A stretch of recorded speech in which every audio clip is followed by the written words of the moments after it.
Hi, South Florida, Dan Grossman here again. You know, normally I'd say hey, but today we're talking about marijuana, so I specifically chose the word hi. Not funny, Grossman. You know, a few weeks ago, something pretty big happened in the pot legalization movement here in Florida that wasn't widely talked about.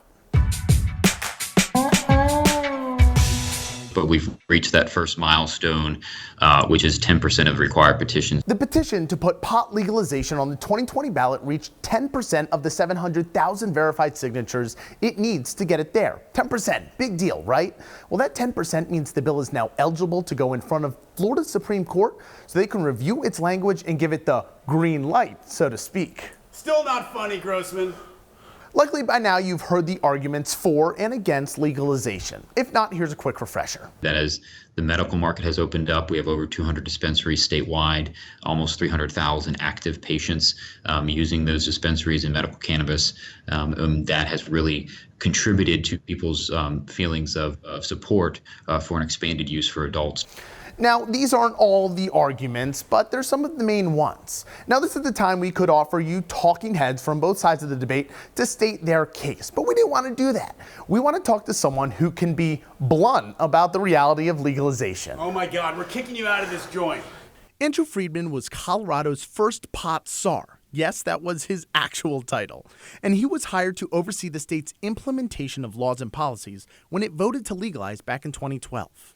Over text, he told me, to many people's surprise, including my own at times, the plan worked as intended. Most of us were pretty happy, and a small percentage of us were stoned. Friedman says since legalizing, marijuana shops in Colorado have passed sting operations more regularly than liquor stores. Teens were using marijuana at the same, or in some cases, at a smaller rate than before, and that tax revenue was coming in at around $250 million each year. The doomsday predictions of prohibitionists never materialized, he said.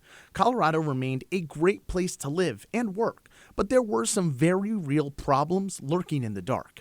And there were. More people involved in fatal crashes were testing positive for recent marijuana use. And people started stealing electricity for their 24/7 grow lights in dangerous ways. But the biggest problems came with home growers. An explosion in the Highlands was caused by making marijuana hash oil. They tried concentrating the plant's effects by making butane hash oil. Butane, obviously an explosive chemical, so homes were literally blowing up in the process.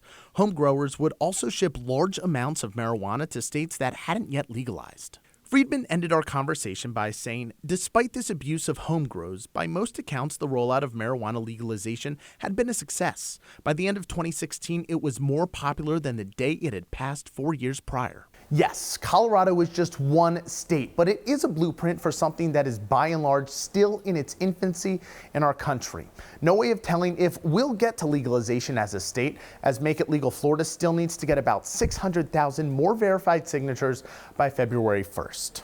A lot to digest on this episode, but hope you learned something this week. As always, I'm Dan Grossman, and we'll see you next week. I'll get myself out of here.